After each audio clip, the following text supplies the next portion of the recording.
কিয়ামতের দিন যে ৫ প্রশ্নের উত্তর না দিলে রেহাই নেই।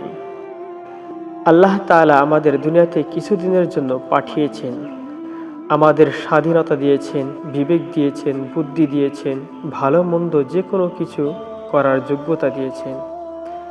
আমরা চাইলে ভালো কাজও করতে পারি, চাইলে খারাপ কাজ করে নিজেকে কুলসিত করতে পারি। সবই বান্দার ইচ্ছার উপর ছেড়ে দিয়েছেন।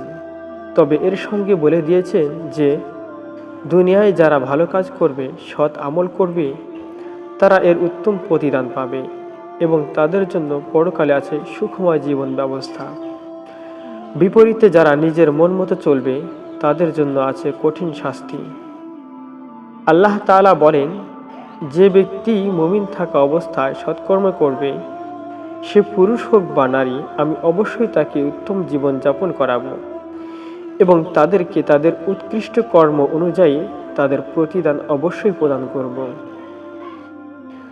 মহান আল্লাহ তাআলা আমাদের ভালো মন্দ যে কোনো কিছু করার শক্তি দিয়েছেন, কিন্তু এর মানে এটা নয় আমরা যা চাই তাই করতে পারবো। প্রত্যেককে একটি সীমাবদ্ধতা দিয়েছেন, বান্দাকে এর ভিতরে থাকতে হবে। যদি বান্দা এর ভেতর না থাকে, তাহলে এর ক্ষতি সে দুনিয়ায় নিজেই ভোগ করবে এবং পরকালে তো তার শাস্তি আছে। এজন্য দুনিয়ার শান্তি শৃঙ্খলা রক্ষায় মানুষের জন্য কিছু নিয়ম কানুন বেঁধে দিয়েছেন। মানুষ সেই নিয়ম অনুযায়ী চললে তার দুনিয়ার জীবন সুন্দর হবে এবং পরকালেও থাকবে তার জন্য অনাবিল সুখ ও শান্তি।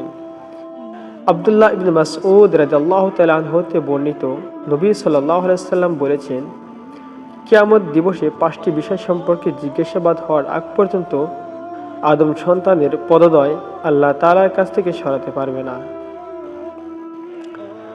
তার জীবনকাল সম্পর্কে কিভাবে অতিবাহিত করেছে, তার যৌবনকাল সম্পর্কে কি কাজে তা বিনাশ করেছে, তার ধন সম্পদ সম্পর্কে কোথা থেকে তা উপার্জন করেছে এবং তা কি কি খাতে খরচ করেছে এবং সে যতটুকু জ্ঞান অর্জন করেছে